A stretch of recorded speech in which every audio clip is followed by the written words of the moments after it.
우리가 살아가는 이 시대는 차별화가 굉장히 큰 경쟁력으로 인정받는 그런 시대입니다. 다시 말하면 달라야 살아남을 수 있고 또 달라야 성공할 수 있는 그런 시대를 우리는 살아갑니다. 차별화가 강조되는 시대지요. 그래서 각 개인의 개성이 부각되고 강조된다라는 장점이 있는 반면에 또 반대로 그로 인해서 다양한 갈등과 대립의 양상이 생겨나는 단점도 있습니다. 그러나 분명한 것은 우리가 사는 이 시대는 차별화가 경쟁력인 시대인 것만큼은 분명히 맞습니다. 차별화가 능력인 것이고 또 차별화가 이길 수 있는 방법이 된 시대입니다. 그런데 이런 차별화가 중요한 것은 우리가 사는 이 시대에만 해당이 되는 건 아닙니다. 이 시대뿐만 아니라 우리가 신앙생활하는 우리의 신앙생활 속에서도 차별화는 굉장히 중요합니다. 왜냐하면 하나님이 우리에게 늘 바라고 요구하는 것이 차별화이기 때문에 그렇습니다. 하나님의 백성과 하나님의 백성이 아닌 자들 사이의 차별화, 예수를 믿는 사람과 예수를 믿지 않는 사람들의 차별화, 이런 것들은 성경이 처음부터 끝까지 우리에게 요구하는 바가 되기 때문인 겁니다. 이 차별화를 조금 다르게 표현한다면 이렇게 말할 수 있겠죠. 믿지 않는 사람들, 그들과의 다름 또는 그들보다 더 나음, 이런 것들이 하나님이 우리에게 요구하고 있는 내용들입니다. 그렇기 때문에 우리가 하나님의 자녀로서 그리스도인으로서 다름과 나음이라는 차별화를 가지는 일은 굉장히 중요한 것입니다. 오늘 말씀을 통해서 이 다름과 나음이라는 것을 여러분이 소원하시고 또 여러분의 삶에 다름과 나음을 나타내는 삶이 되기를 바라는 그런 다짐과 결심이 여러분에게 있기를 바랍니다. 오늘 본문을 살펴보도록 합시다. 32절을 보시면 이렇게 되어 있습니다. 같이 눈으로 따라와서 보시면 됩니다. 너희가 만일 너희를 사랑하는 자만을 사랑하면 칭찬받을 것이 무엇이냐? 죄인들도 사랑하는 자는 사랑하느니라. 뭐라고 말합니까? 나를 사랑해주는 사람, 그 사람만을 사랑한다면 사실은 칭찬받을 게 없다는 겁니다. 왜냐하면 죄인들도 나를 사랑해주는 사람을 사랑하기 때문이다. 이렇게 이야기하고 있습니다. 죄인도 그 정도는 한다는 겁니다. 다시 말하면 하나님을 안 믿는 사람도 그 정도는 할 줄 안다. 이렇게 말하고 있는 겁니다. 오늘 본문에서 말하는 죄인이라는 것은 어떤 특정한 잘못을 저지른 사람을 말하는 게 아닙니다. 유대인의 입장에서 죄인이란 유대인이 아닌 사람을 말하는 겁니다. 유대인이 아닌 사람, 이방인을 말하는 거고 더 정확히 말한다면 할례를 받지 않고 율법의 의무를 가지지 않는 자들, 율법이 없는 자들, 바로 그런 사람들을 오늘 본문은 죄인이라고 말합니다. 왜 예수님이 그런 사람들을 죄인이라고 말하는가? 그것은 예수님의 관점에서 하시는 말씀이 아니라 유대인들, 당시 그 예수님의 가르침을 듣고 있는 사람들의 문화와 그 관점 속에서 예수님이 죄인이라는 표현을 사용하고 있는 것 뿐입니다. 그리고 또 보시면 죄인도 사랑하는 자는 사랑하느니라 라는 말씀이 나옵니다. 이 말씀은 어떤 의미냐면 그 시대, 당시 유대 사회의 사회생활의 원칙 또는 대인 관계의 원칙을 반영하는 말입니다. 다시 말한다면 당시 유대 사회에서는 상호성의 원칙이라는 걸 가지고 있었다는 거예요. 상호성의 원칙, 무슨 말입니까? 상대방이 누구이며 그 사람이 어떤 행동을 했느냐에 따라서 내가 그 사람을 어떻게 태도하느냐, 내가 그 사람을 어떻게 대하느냐를 결정하는 원칙, 그게 상호성의 원칙이라는 거예요. 이게 당시 유대 사회에 만연되어 있던 대인관계의 원칙이었어요.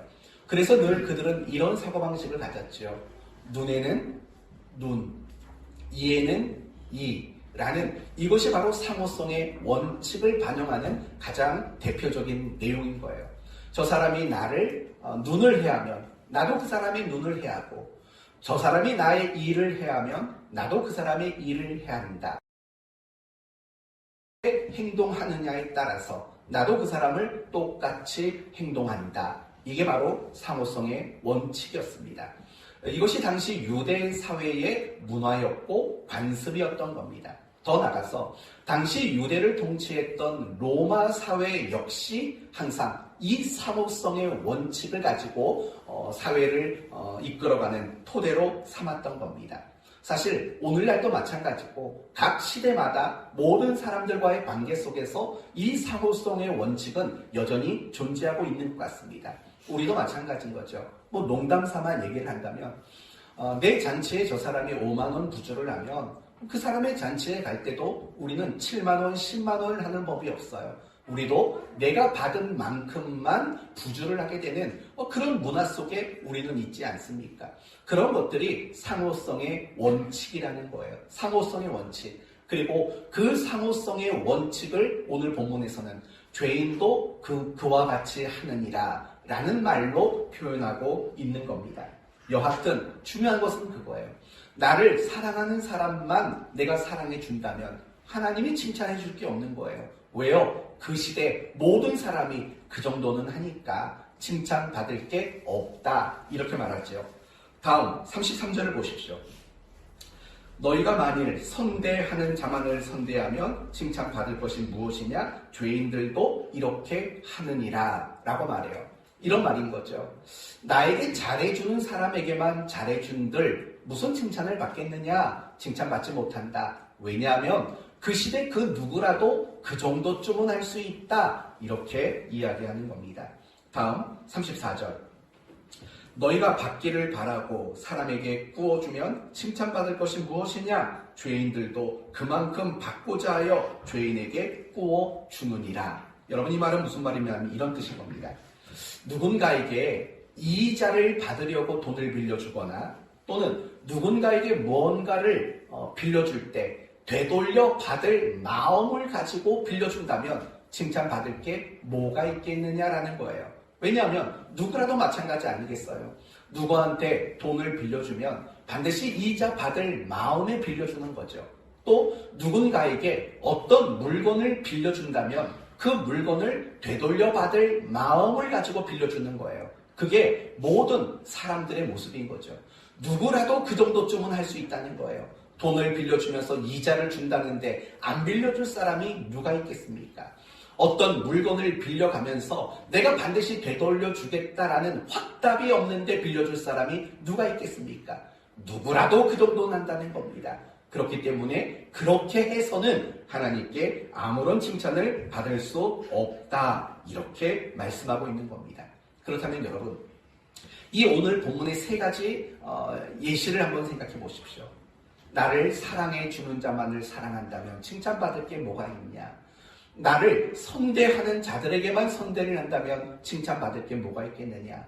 뭔가를 더 받으려고 빌려주고 구워준다면 칭찬받을 게 무엇이 있느냐? 그러면서 어김없이 반복되는 말들이 뭐였죠? 아니, 모든 사람이 그 정도는 하는 거 아니냐라고 반복해서 이야기를 하고 있습니다. 그렇다면 과연 이 메시지는 우리에게 어떤 가르침을 주고 있는 걸까요? 그게 두 가지인 거죠. 남들이 다 그만큼은 한다. 그러니까 너희는 그들보다는 더 달라야 되지 않겠느냐라고 말하는 거죠. 더 나아가서 다른 정도만이 아니라 더 나아야 되지 않겠느냐.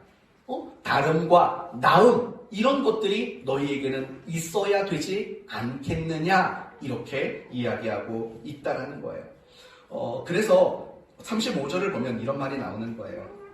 오직 너희는 원수를 사랑하고, 그쵸? 원수는 나를 사랑하는 사람이 아니잖아요. 나에게 함부로 대하고, 나를 멸시하고, 나를 대적하는 사람이 원수잖아요. 그런데 그 사람을 사랑하래요. 그리고 선대하래요. 원수를 선대하래요. 그리고 아무것도 바라지 말고 구워주랍니다.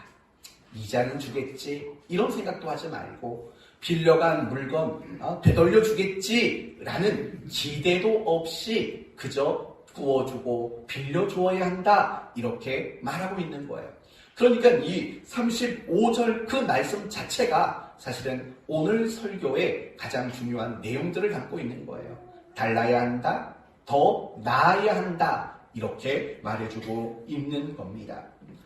사랑하는 성도 여러분, 예수님은 우리에게 말씀하십니다. 믿지 않는 사람들, 세상에서 살아가는 사람들, 그 사람들과는 다름이 있어야 되고 더 나음이 우리에게는 있어야 한다라고 말하고 있는 겁니다. 그러나 여러분, 오해하면 안 됩니다. 이 말씀을 세상에 있는 사람들보다 더 윤리적인 사람이 되고 더 도덕적인 사람이 되라고 말하는 게 아닙니다.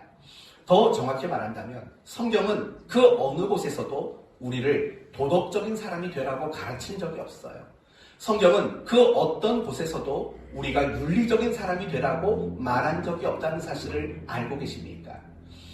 저는 신학 공부를 하면서 가장 못마땅했던 내용 중 하나가 이거예요. 여러분, 십계명을 신학에서는 뭐라고 말하냐면, 특히 살인하지 말라, 간음하지 말라, 도둑질하지 말라, 탐내지 말라, 거짓 증거하지 말라, 이 법을 뭐라고 부르냐면 도덕법이랍니다. 도덕법이라고 신학에서는 규정 짓고 학생들을 가르칩니다. 도덕법. 과연 여러분은 십계명의 그 말씀들이 도덕법이라고 생각이 드십니까? 도덕법이라고 분류해도 괜찮을 것 같습니까? 전 그 말에 반대하는 입장이 있습니다. 절대로 십계명은, 특히 그 인간 사회에서 지켜져야 할 그 계명들은 결코 도덕법이 아니고 윤리 교과서가 아니라는 사실들을 우리는 알았으면 좋겠습니다.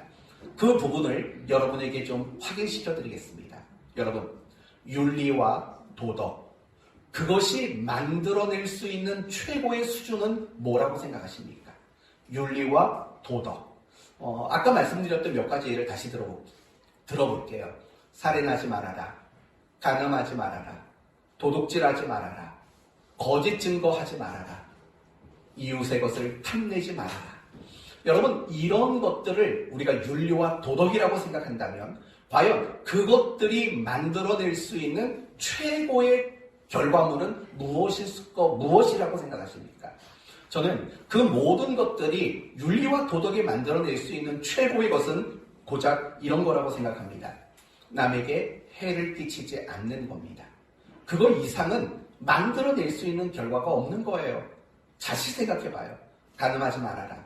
간음하지 않았어요. 그러면 간음하지 않고 도둑질하지 않고 살인하지 않는 것이 만들 수 있는, 그것이 도덕이고 그것이 율법이라면 그것이 만들 수 있는 최고의 결과물들은 남에게 해를 안 끼치는 것 말고는 없어요.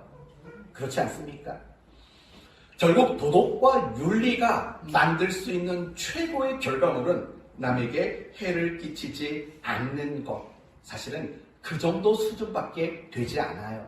그렇다면 과연 성경은 우리에게 남에게 해를 끼치지 않는 사람이 되라 라고 요구하는 것이 과연 성경의 요구라고 생각하십니까? 결국 그렇지 않다는 거예요. 성경은 이런 측면에서 우리에게 도덕적인 사람이 되고 윤리적인 사람이 되라고 말하고 있지 않는다는 거예요. 도덕과 윤리는 결국 남에게 해를 끼치지 않는 것이 최상의 결과일 수밖에 없는 거예요. 다시 한번 말해볼까요? 살인하지 말아라, 간음하지 말아라, 도둑질하지 말아라. 여러분, 이 계명들을 윤리와 도덕으로 보면 결국 누구에게도 해를 끼치지 않는 것 이상은 할 수가 없게 되는 거예요. 하지만 성경은 우리에게 늘 말씀하고 있는 게 뭐냐? 그건 결국은 다른 사람에게 유익을 끼치는 자가 되라는 거죠. 너희는 세상의 빛이요, 너희는 세상의 소금이요. 무슨 말입니까? 나를 불태워서라도 어둠 속에 있는 자들에게 밝힘을 주어라. 이익을 주는 거고, 유익을 주는 거고, 혜택을 주는 거죠. 너희는 세상의 소금이다. 나를 녹여내서라도 사람들에게 부패하지 않고 맛을 낼 수 있는 그런 역할을 하라는 거죠. 과연 이런 말씀들을 본다면 우리는 과연 도덕적이고 윤리적인 사람이 되는 것, 그것이 나의 목표가 될 수 있다고 말할 수 있겠습니까? 사랑이 무엇이죠? 사랑은 감정이 아니라고요. 사랑은 성경은 이렇게 말해요. 배고픈 자에게 먹을 것을 주는 게 사랑이라고 말해요. 추위에 떨고 있는 자, 그에게 옷을 입혀주는 게 사랑이라고 말해요. 외로운 자, 그 곁에서 그 외로움을 달래줄 수 있는 것, 그게 사랑이라고 말한다고요. 나 당신 좋아해. 이런 말들이 사랑이 아니라고요.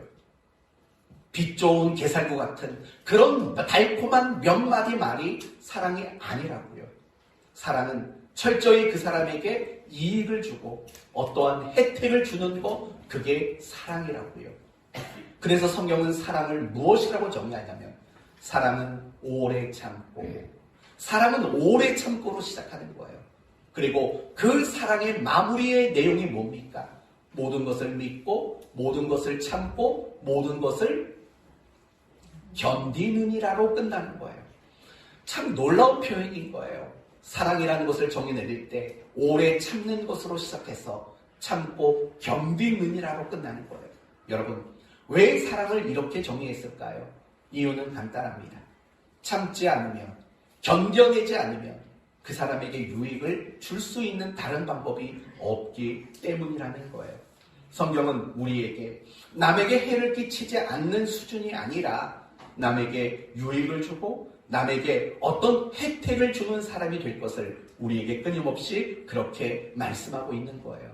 이런 관점에서 우리 그리스도인들은 절대로 도덕적인 수준, 윤리적인 수준에 머무르는 사람이 되면 안 된다라는 사실을 더 명확하게 알 수 있는 겁니다. 그러면 내가 다른 사람에게 유익을 주고 어떤 혜택을 주는 사람이 되기 위해서 우리에게 요구되는 것, 그게 뭡니까? 그게 다름이고 그게 더 나음이라는 거죠. 여러분, 다르지 않다면, 더 나은 게 없다면 우리는 어떻게 누군가에게 유익을 주지 못하게 줄 수 있겠습니까? 우리가 많은 사람들에게 해를 끼치는 이유가 뭡니까? 우리가 많은 사람들에게 아픔을 주고 상처를 주는 이유는 뭡니까? 간단하죠. 다르지 않으니까. 똑같으니까. 때로는 그 사람보다 더 못나고 수준 낮으니까 우리는 상대방에게 아픔과 상처를 주며 사는 거죠. 그럼에도 불구하고 내가 그런 행동을 하고 있다는 것조차도 우리는 알지 못하는 겁니다. 다시 본문으로 돌아옵시다. 하나님은 우리에게 말씀하십니다.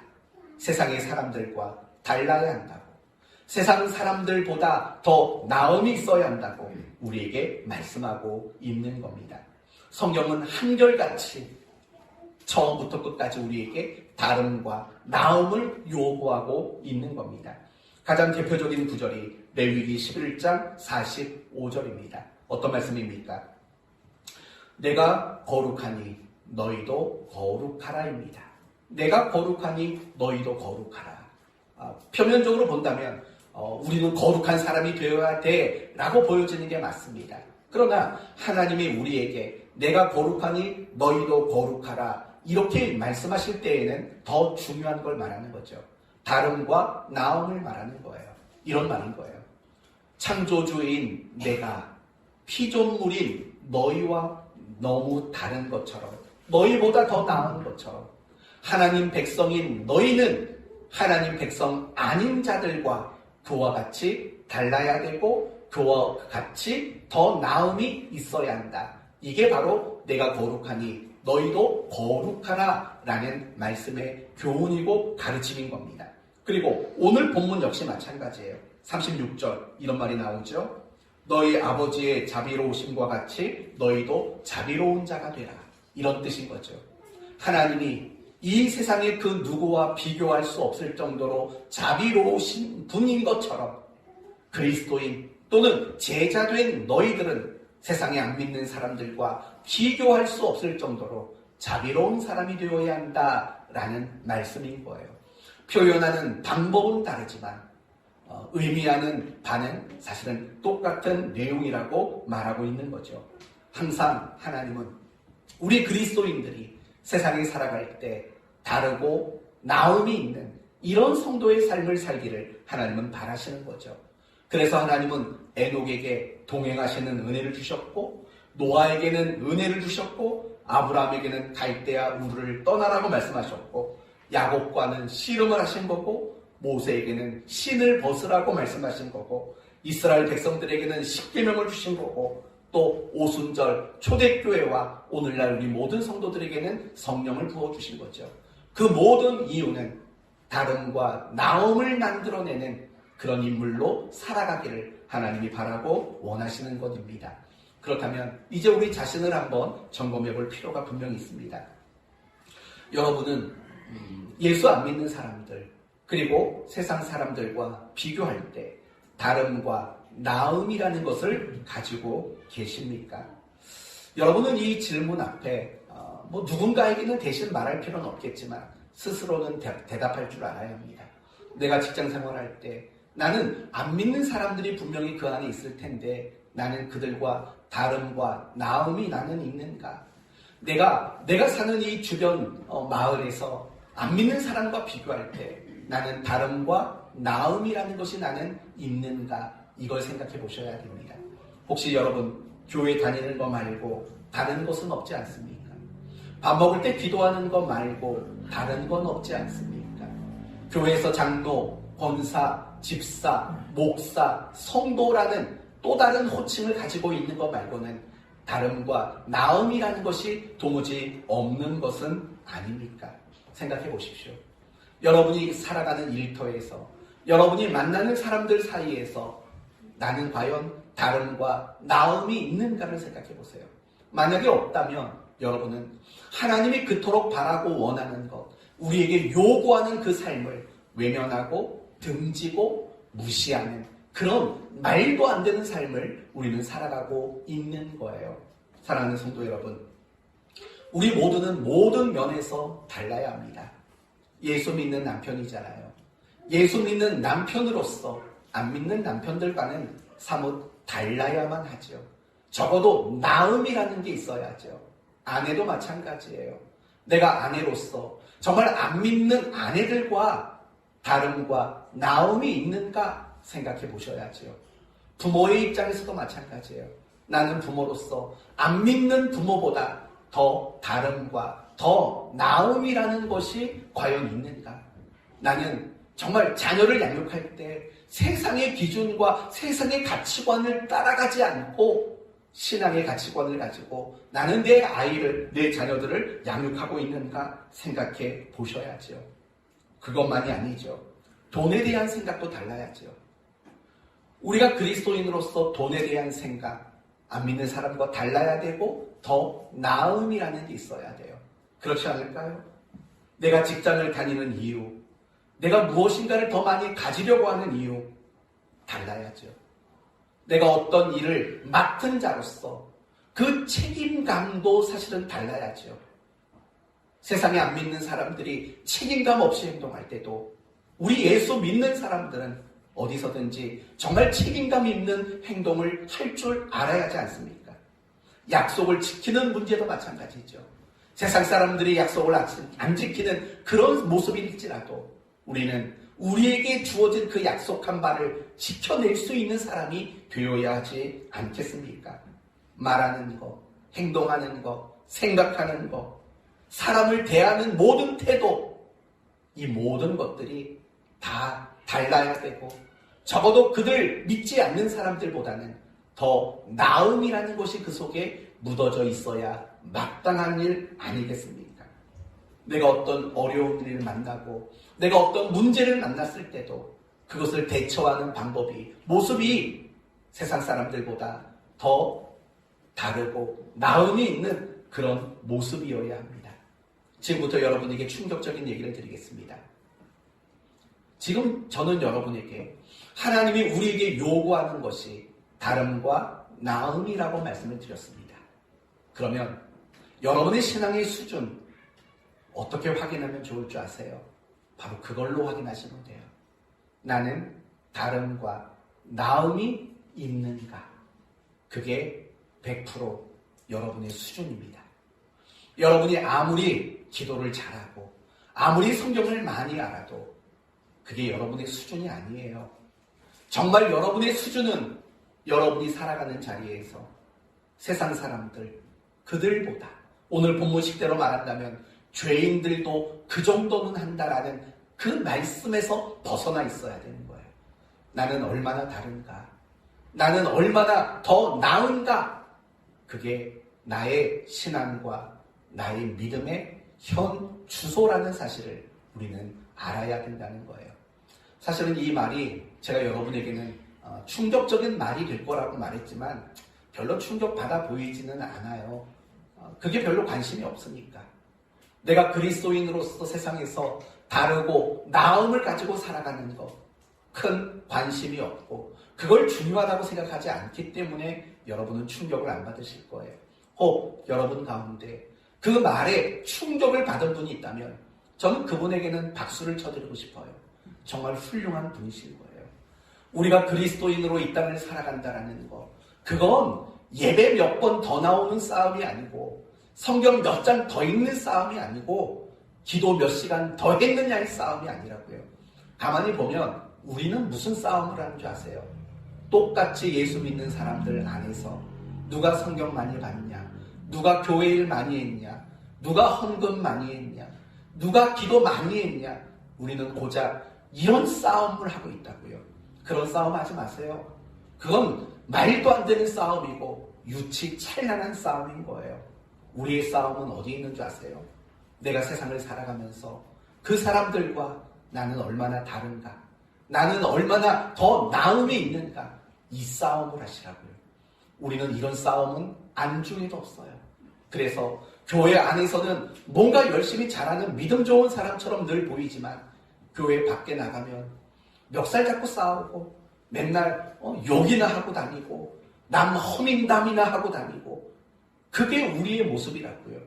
과연 어느 게 진짜 내 신앙인가요?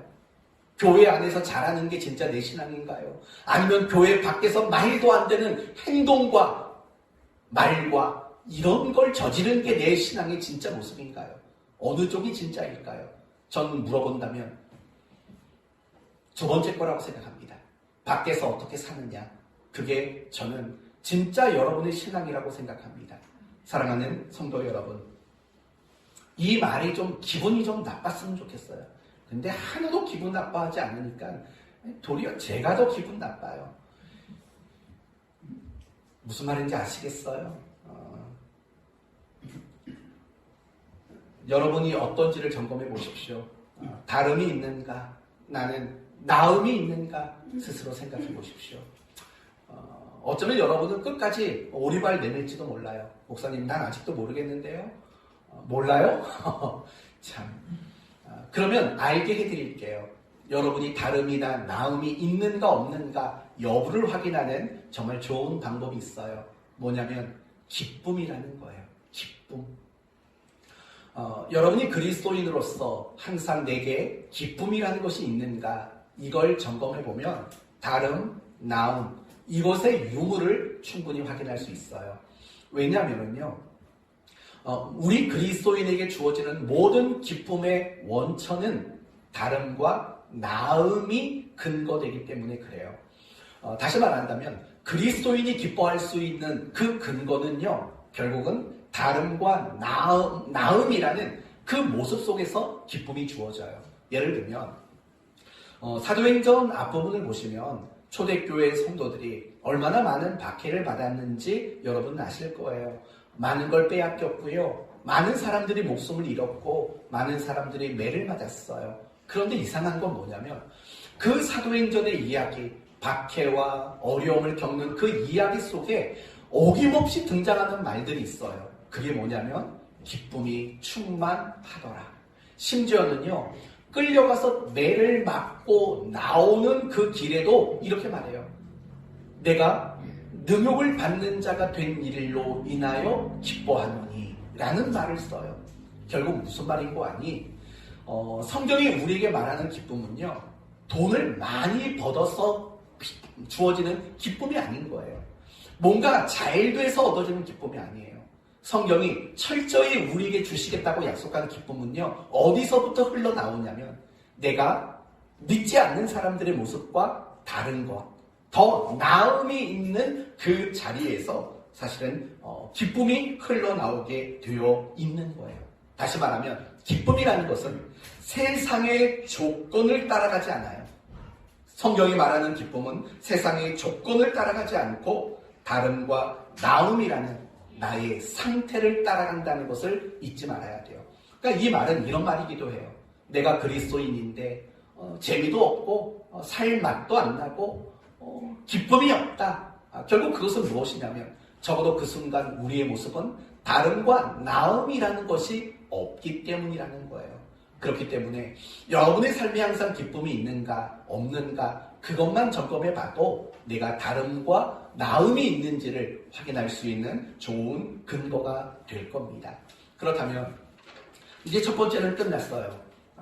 하나님은 우리에게 다름과 나음을 요구하신다. 절대로 우리에게 도덕적이고 윤리적인 사람이 되라고 요구하지 않는다. 왜냐하면 도덕과 윤리는 최고의 결과물이 해를 끼치지 않는 거기 때문에. 그러나 하나님은 우리가 누군가에게 해를 끼치지 않는 수준이 아니라 유익을 주는 수준으로 살아가기를 바라시는 거죠. 그래서 우리에게 다름과 나음을 하나님은 요구하신다. 여기까지 왔습니다. 그러면 이제 두 번째 생각할 것은 더 구체적으로 도대체 왜 우리에게 다름과 나음이라는 것을 요구하실까? 두 가지로 간단히 말씀을 드릴게요. 첫째는 우리의 신분 때문에 그래요. 우리의 신분. 여러분 35절을 보면 이런 말이 나오죠. 오직 너희는 원수를 사랑하고 선대하며 아무것도 바라지 말고 구워주어라. 그리하면 너희 상이 클 것이요. 또 지극히 높으신 이의 뭐가 된다고요? 아들이 된다. 너 하나님 아들 아니냐? 모든 사람에게 상을 주시는 지극히 크시고 높으신 그분의 아들 아니냐? 이렇게 얘기하는 거예요. 원수를 사랑하고 원수를 선대하고 원수에게 아무런 조건 없이 주는 거 왜 그래야 되느냐? 너가 칭찬하실 하나님, 모든 것보다 크신 그 하나님의 아들이기 때문이다. 이렇게 정체성을 이야기하죠. 36절에도 너희 아버지의 자비로우심과 같이 라고 말해요. 역시 무엇이 근거냐면 우리가 하나님의 자녀라는 우리의 신분이 강조되고 있는 겁니다. 사랑하는 성도 여러분, 우리는 예전에 예수 믿기 이전에는 죄와 사망의 종이었다고요. 그러나 죄와 사망의 종이었던 우리가 이제는 하나님의 자녀가 된 거라고요. 그렇기 때문에 우리의 신분이 바뀌었다면 그 신분에 걸맞는 것을 요구받는 것은 너무 당연한 거예요. 결혼을 했어요. 그런데 결혼하기 전처럼 불금을 보내러 다니고 그렇게 똑같이 결혼 전처럼 행동을 한다면 그게 되겠냐고요. 안 되는 거죠. 결혼을 하고 나면 남자든 여자든 무엇을 요구받냐면 결혼한 사람다운 행동을 요구받게 되는 거예요. 그건 억울한 거 아니에요. 그건 못마땅한 것도 아니에요. 그건 너무 당연한 일인 거라고요. 그렇지 않습니까? 그러다가 아기를 낳았어요. 자녀가 생겼어요. 그러면 부모는 또 그것에 걸맞는 태도를 요구받을 수밖에 없어요. 그거 억울한 거 아니고 그거 잘못된 것 아니라고요. 그렇잖아요. 마찬가지인 거예요. 우리가 다름과 나음을 요구받는 것은 억울한 일이 아닌 거예요. 만약에 그게 억울하다면 우리는 우리 신분을 반납하면 돼요. 하나님, 나 더 이상 하나님 자녀 안 되겠습니다. 나 더 이상 천국 백성 안 해먹겠습니다. 그러면 돼요. 그러나 그럴 수 없는 문제잖아요. 억울해하지 마셔야 돼요. 내가 왜 달라야 합니까? 나는 왜 자꾸 더 나은 삶을 살아야 합니까? 억울해하지 마세요. 여러분이 신분이 더 고급해졌기 때문에 그래요. 여러분의 신분이 더 나아졌기 때문인 거예요. 그래서 우리는 다름과 나음을 요구받고 있는 거예요. 두 번째는요. 우리가 다르고 나음이 있어야지만 하나님을 드러낼 수 있기 때문이라는 거예요. 여러분, 인간은 다 똑같잖아요. 그런데 세상에 믿지 않는 사람들이 믿는 우리를 봤을 때 다름이 있고 나음이 있다면 여러분 그들은 무엇에 관심을 가질까요? 아니 저 사람 나랑 별반 다를 것도 없는데 왜 저렇게 다르게 살까? 사실은 궁금해할 수밖에 없어요. 그 궁금증이 결국 그들에게 하나님을 소개시키는 일이 될 수밖에 없는 거예요. 예를 들어 봅시다. 사도행전 16장을 보시면 바울과 실라에 대한 이야기가 나와요. 바울과 실라는 감옥에 갇혔어요. 그리고 분명히 그 감옥 안에는 여러 명의 죄수들이 함께 있었어요. 그리고 분명히 그 다른 죄수들은 감옥에 갇힌 것 때문에 근심하고 절망하고 두려워하고 있었어요. 하지만 바울과 실라는 달랐어요. 도리어 그들은 그 감옥 안에서 무엇을 했는지 아십니까? 하나님을 찬송하는 일을 했다고요. 그 찬송하는 그 모습 자체가 다름이고 나음인 거예요. 똑같은 환경이었잖아요. 그런데 다르고 나음이 있었어요. 그 결과가 무엇인 줄 아십니까? 그 결과는 그 바울과 실라를 감시하던 간수가 예수님을 믿고 그 가족이 구원을 받게 되는 열매가 맺어지게 되는 거예요. 만약에 바울과 실라가요, 다른 죄사들과 똑같이 염려하고 절망하고 낙심하고 그러고만 있었다면 과연 그 간수에게 하나님이 밝히 보여줄 수 있었겠습니까? 그런 일들은 불가능할 수밖에 없는 거예요. 결국 그런 거예요. 하나님이 우리로 하여금 다름과 나음을 요구하는 이유는 그래야만 사람들은 비로소 관심을 갖거든요. 그리고 그 관심이 하나님을 알아가는 방법과 과정이 될 수 있기 때문인 거예요. 그래서 하나님은 우리에게 다름과 나음이라는 것들을 우리에게 말해주고 있는 거예요. 성도 여러분, 여러분 주변 사람들이 여러분에게 관심을 갖는 분 혹시 있으십니까? 당신은 왜 이렇게 착해? 당신은 어떻게 그렇게 살 수 있어? 이런 관심을 좀 받아보셨습니까? 그렇다면 그런 관심을 보이는 사람들에게 예수님을 소개하시면 됩니다. 그러면 그 사람은 여러분이 소개하는 그 예수 그리스도의 복음을 거절할 수 없고 외면하지 못할 겁니다. 적어도 여러분이 전해주는 그리스도의 복음에 그들은 생각을 하게 될 것이고 여러분이 전하는 그 복음에 마음을 둘 수밖에 없을 거예요. 그런데 반대로 우리는 열심히 돌아다니면서 교회 좀 나와봐. 교회 나오면 뭐 맛있는 거 준대. 교회 좀 나와봐. 우리는 얘기를 한다고요. 그런데 교회 좀 나와보라는 말에도 곱방귀를 낀다고요. 왜 그러느냐? 사실 하나도 다른 게 없거든요. 교회 다니는데 예수를 믿는다고 말하는데 하나도 자기보다 나은 게 없고 또 다른 게 하나도 없거든요. 내가 보기에는 교회 다닌다고 하는 그 사람이 더 형편없거든요. 그러니 우리가 전도하고 복음을 수 있겠습니까? 그건 안 되는 일이에요. 제가 참 안타까운 것 중에 하나가 뭐냐면 요즘에는 노방 전도는 안 되는 시대라고 못을 박았다라는 게 안타까워요. 왜 길거리에서 전도하면 안 될까요? 그냥 시대가 그렇답니다. 아니에요. 시대가 그런 게 아니라 그리스도인이 그렇게 더 못나졌다라는 거예요. 여러분, 옛날에는요, 뭐 너무 오래전 얘기라서 좀 실감이 안 날지 모르지만 100년 전에 평양 땅에서는요, 그리스도인들이 복음을 전하는 그 말을 그 누구도 함부로 외면할 수 없었고 가로막지를 못했어요. 심지어 여러분 그런 얘기 들어본 적 있어요? 100년 전 평양에서는요, 주일마다 가게들이 문을 닫았대요. 왜 닫은 줄 아세요? 예수 믿는 사람들이 주일에 돈 안 쓰니까, 주일에 온종일 하나님의 일에만 몰두하니까 아예 문을 닫아버린 거예요. 그런데 요즘에는 그런 게 어디 있어요? 물론 주일에 돈을 쓰고 뭐 사먹는 게 틀렸다는 게 아니에요. 옛날에 30년 전에는 그렇게 많이 배웠어요. 그리고 그것 때문에 얼마나 많이 혼났는지 몰라요. 제가 30년 전에 전도사 생활을 할 때 그랬거든요. 아이들 간식 좀 사주겠다고 해서 아이들 주일날 마트에 데려가면 이 장로님들이 막 버럭버럭 화를 냈다고요. 아니 어떻게 주일날 돈을 쓰고 있냐고. 그렇게 야단을 쳤던 시대가 있다고요. 그건 잘못된 거죠. 주일날 왜 돈을 쓰면 안 됩니까? 써야죠. 그러나 돈을 쓰더라도 그것이 주님을 위해서 복되게 써야죠. 나의 게으름이 묻어난 돈 쓰면 안 돼요. 토요일날 미리 준비할 수 있다면 하시면 되지요. 다시 돌아옵시다. 정말 중요한 것은 뭐냐면 이 시대는 절대로 노방전도가 안 되는 시대가 아니에요. 여전히 예나 지금이나 복음을 전하는 것은 마찬가지예요.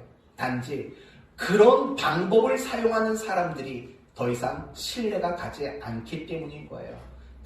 다름이 없고 나음이 없으니까 안 되는 거지. 시대가 이래서 노방전도는 안 된다. 사실은 그건 아니라는 걸 여러분에게 말씀을 드립니다. 다시 돌아옵시다. 하나님은 왜 우리에게 다름과 나음을 요구하실까? 이유는 간단해요. 그래야 하나님이 드러나기 때문인 거예요. 이와 관련해서 조금만 더 깊은 얘기를 해보도록 합시다. 때로는 우리가 신앙생활하면서 하나님께 굉장히 섭섭할 때가 있어요. 섭섭할 때가 있다고요. 어떤 면에서냐면 현실적으로 환경적인 면에서 우리는 하나님께 섭섭함을 느낄 때가 분명히 있어요. 왜냐하면 우리는 이런 기대를 가지고 있거든요. 내가 하나님의 자녀라면 100%는 아니더라도 적어도 남들보다는 조금 더 남다른 삶을 좀 살아가게 해주시고 자랑과 자부심을 느낄 만한 어떤 환경과 조건을 주시기를 바라는 마음이 있어요. 근데 닦아놓고 얘기해 보세요. 그런 현실과 환경은 우리에게 없어요. 내가 하나님의 자녀지만 남들보다 더 넉넉하게 살아가는 일관된 어떤 표준의 모습들이 없잖아요. 그렇잖아요. 내가 믿음 생활 잘한다고 해서 남들보다 넉넉하게 사나요? 그렇다고 해서 내가 아무 걱정 없이 살아가나요? 그거 아니라고요. 세상 사람들이 겪는 것처럼 세상 사람들과 똑같은 케이스로 우리는 항상 살아가요. 세상 사람들도 안 믿는 사람도 잘 사는 사람이 있고 못 사는 사람이 있잖아요. 우리 그리스도인들도 마찬가지예요. 우리 그리스도인들도 잘 사는 사람이 있고 못 사는 사람이 있어요. 모두가 공통되게 믿으니까 잘 산다, 믿으니까 넉넉하다, 믿으니까 모든 게 잘 된다, 이런 건 성립되지 않아요. 이런 신앙의 공식은요 없어요. 없다고요. 근데 대신 그래도 우리는 섭섭해요. 그래도 하나님 자녀라면 남들 앞에 좀 어떤 자랑과 자부심이 있는 그런 모습으로 나를 좀 대접해 주셨으면 좋겠다라는 생각과 기대가 많다고요. 근데 그게 없어요. 그런 게 없으니까 종종 내 주변 사람들이 뭐라고 말하냐면 아니 당신 그렇게 평생을 예수쟁이로 살아가는데 왜 이 모양 이 꼴이야? 왜 사업이 안 돼? 왜 자꾸 그렇게 아프다고 해? 여러분 이런 말 들으면요 눈물부터 나요. 얼마나 속상하고 얼마나 마음이 무너지는지 몰라요. 그런데 그런 일들을 겪도록 만드셔요 하나님은. 그게 얼마나 속상해요. 그게 얼마나 섭섭하냐고요. 그러면 왜 하나님은 우리를 그렇게 섭섭한 자리에 내버려 두실까요? 이유는 간단해요. 그래야지 우리가 다르다라는 게, 더 나은 사람이라는 게 입증이 될 수 있지 않겠어요? 예를 들면 이런 거예요. 학교 다니는 학생을 생각해봐요. 시험을 볼 때 다 똑같은 시험 문제로 시험을 본다고요. 왜 그래야 될까요? 이유는 간단하죠. 그래야 학생들마다 각각의 실력 차이를 확인할 수 있는 거죠. 쟤는 공부 시간이 많이 졸았으니까 쉬운 문제 내주고, 쟤는 공부 시간에 또리또리하게 잘했으니까, 또리또리가 일본 말인가요? 아무튼 잘했으니까 어려운 문제 내고. 여러분 그러면 실력 평가가, 수준 평가가 제대로 되겠냐고요.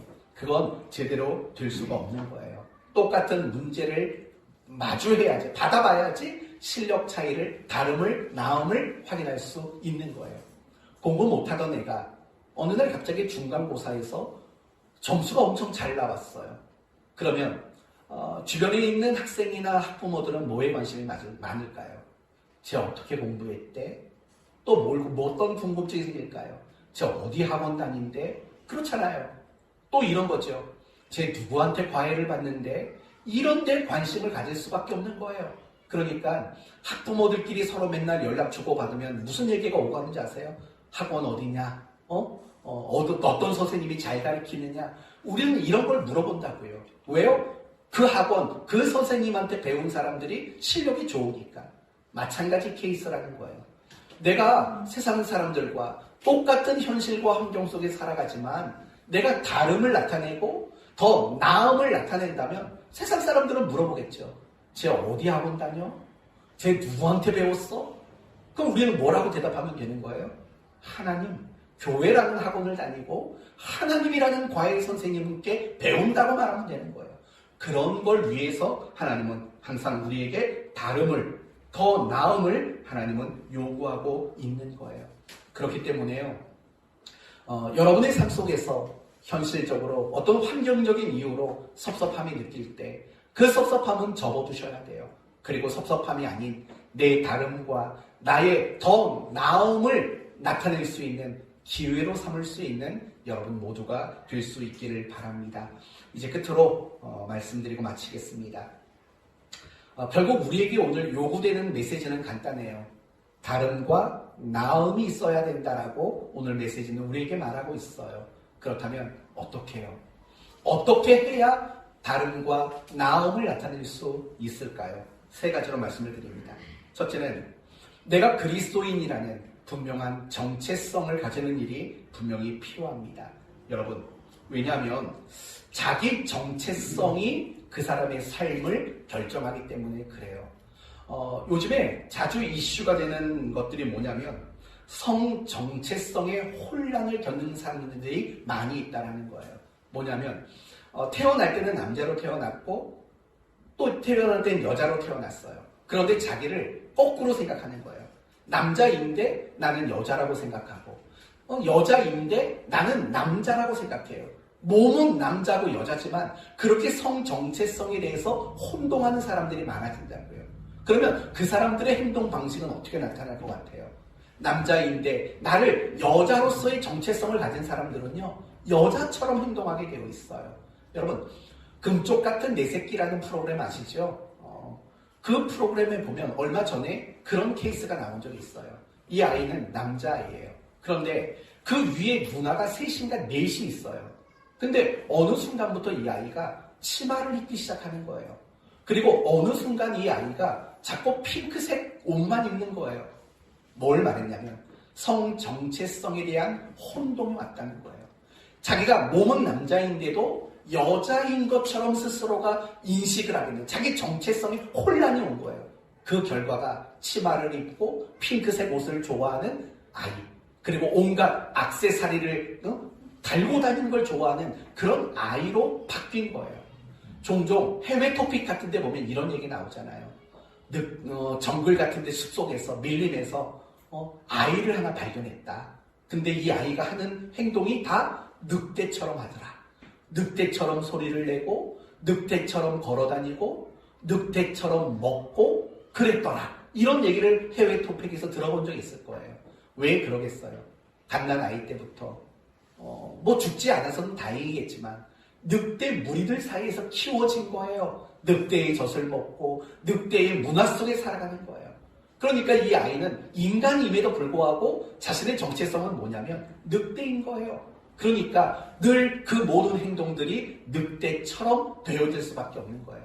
제가 이런 말을 하는 이유는 뭐냐면 내가 정체성을 어떻게 가지고 있느냐, 그게 내 삶을 결정한다는 것을 여러분에게 말하려고 하는 거예요. 내가 그냥 교회나 다니는 사람이라고 정체성을 가지면은요, 그냥 교회만 다니면 그만인 거예요. 그러나 내가 다름과 나음을 요구받는 그리스도인이라는 정체성을 가진 사람은요, 아무래도 노력할 수밖에 없는 거겠죠. 내가 달라야 되는데, 내가 이러면 안 되는데, 내가 더 나음이 있어야 되는데, 이런 의지가 동원될 수 있는 거고, 이런 노력이 내 삶에 나타날 수 있게 되는 거예요. 하지만 내가 다름과 나음을 요구받는 그리스도인이라는 확고한 정체성 없이 살아가면은요, 다름 나음이 무슨 쓸모가 있어요?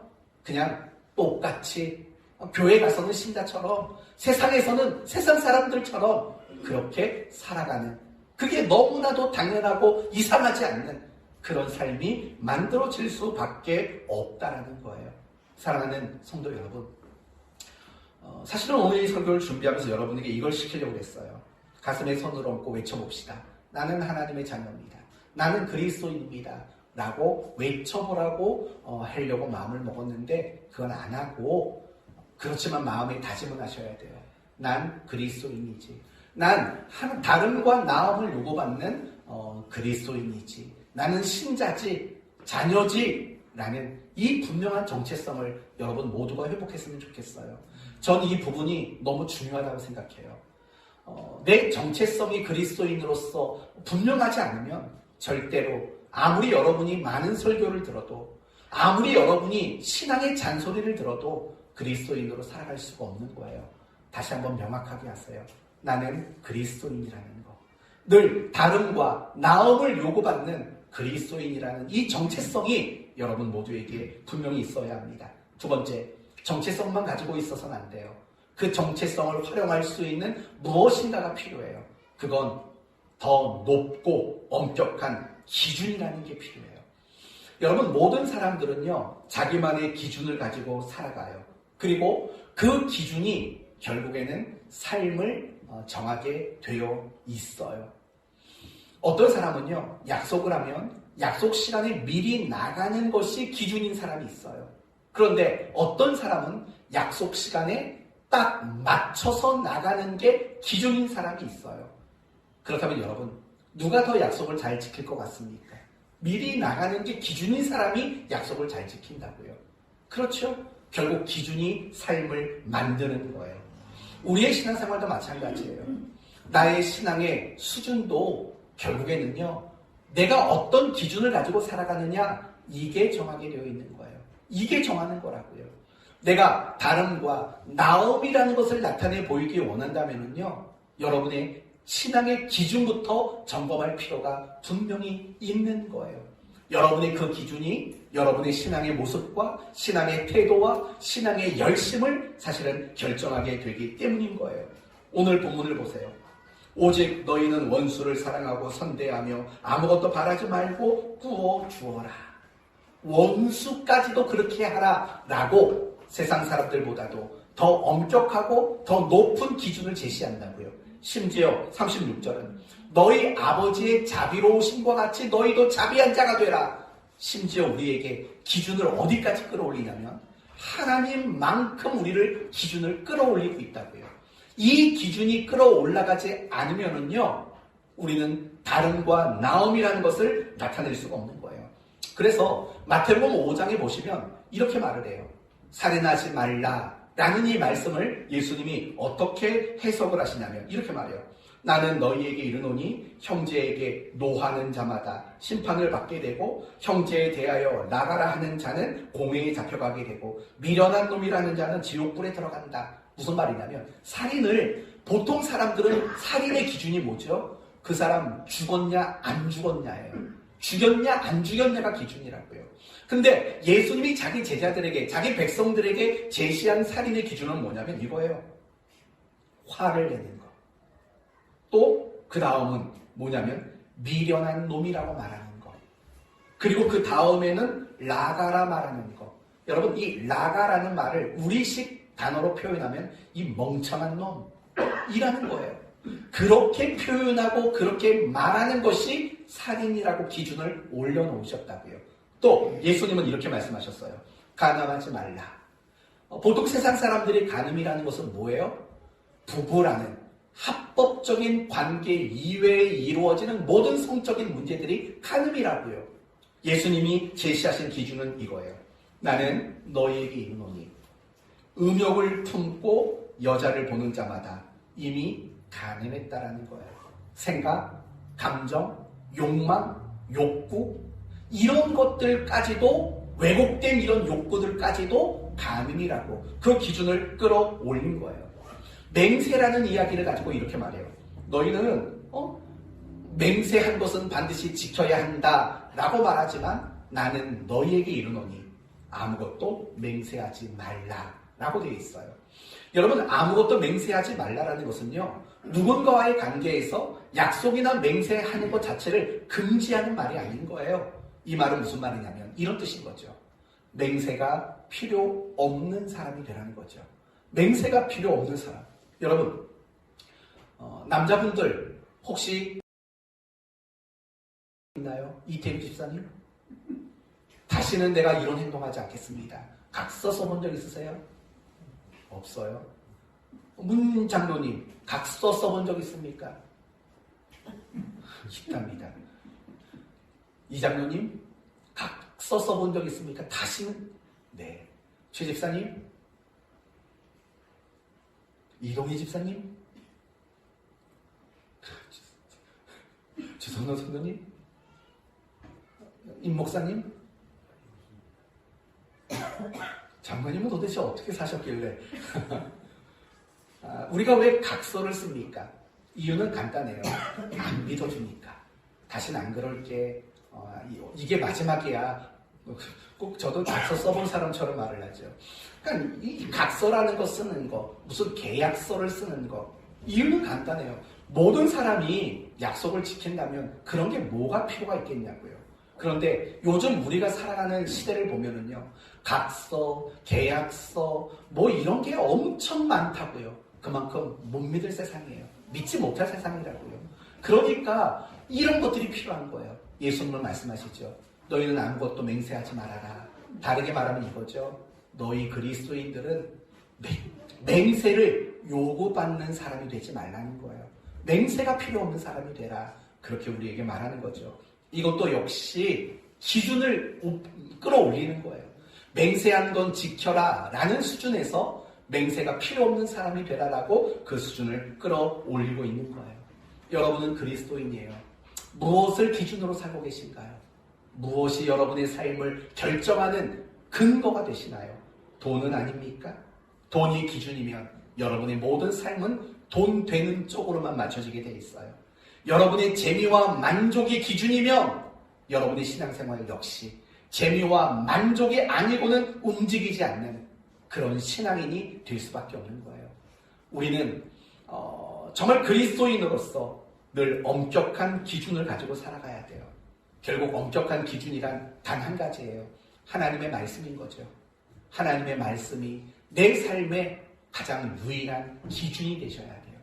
그 말씀이 기준이 된다면, 그리고 여러분이 그리스도인이라는 정체성을 가지신다면 여러분은 다름과 나음을 만들 수 있게 될 겁니다. 이제 오늘 말씀을 마치도록 하겠습니다. 차별화가 경쟁력인 시대에 우리는 살아갑니다.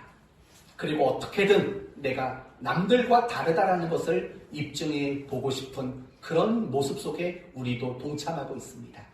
나쁘다고 말하는 게 아닙니다. 우리 그리스도인이 더 그리스도인으로서의 그 차별화를 만드는 일에 힘써야 된다는 것을 여러분에게 말씀드리는 것뿐입니다.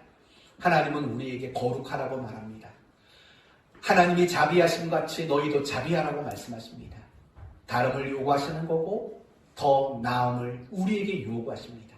그건 당연한 요구입니다. 우리가 하나님의 자녀라는 신분을 얻었기 때문이고, 그리고 우리가 다름과 나음을 만들어낼 때 비로소 사람들에게 하나님을 드러낼 수 있는 기회가 생기기 때문입니다. 이 일을 위해서 내가 그리스도인이라는 확고한 정체성을 가져야 하며, 세상 사람들이 가지고 살아가는 기준보다 높은, 그들이 흉내내지 못하고 그들이 따라올 수 없는 더 높고 엄격한 기준인 하나님의 말씀을 가지고 살아가야 합니다. 저는 여러분 모두가 이런 말을 듣는 성도가 됐으면 좋겠습니다. 당신 예수 믿는 사람이니 다르긴 다르군, 이런 말을 좀 들었으면 좋겠어요. 당신 정말 예수 믿는 사람으로서 정말 다르군요, 이런 말을 듣는, 그게 여러분의 기쁨이고 또 그것으로 하나님을 기쁘게 할 수 있는 저와 여러분 모두가 되시기를 예수님의 이름으로 축원드립니다. 아멘. 기도합시다. 하나님 감사합니다. 오늘 하나님이 우리에게 다름과 나음을 요구하시는 말씀들을 들었습니다. 우리를 용서해 주십시오. 우리는 세상 사람들 앞에 물질적으로, 능력으로 다르기는 바라지만 내가 그리스도인으로서 삶이 다르고 더 나은 삶을 살아가는 것에 대한 부족함이 너무 많았습니다. 다시 한번 내가 하나님의 자녀이며 내가 그리스도인이라는 정체성을 회복하기를 원합니다. 하나님의 말씀이라는 엄격한 기준을 가지고 살아가기를 원합니다. 그래서 내 모습이 다름과 나음을 나타낼 수 있는 삶이 되게 하시옵소서. 당신 예수 믿는 사람이니 참 다르군요, 이런 말을 들을 수 있는 우리 성도들 모두가 되게 해 주옵소서. 예수님의 이름으로 기도 올리옵나이다. 아멘.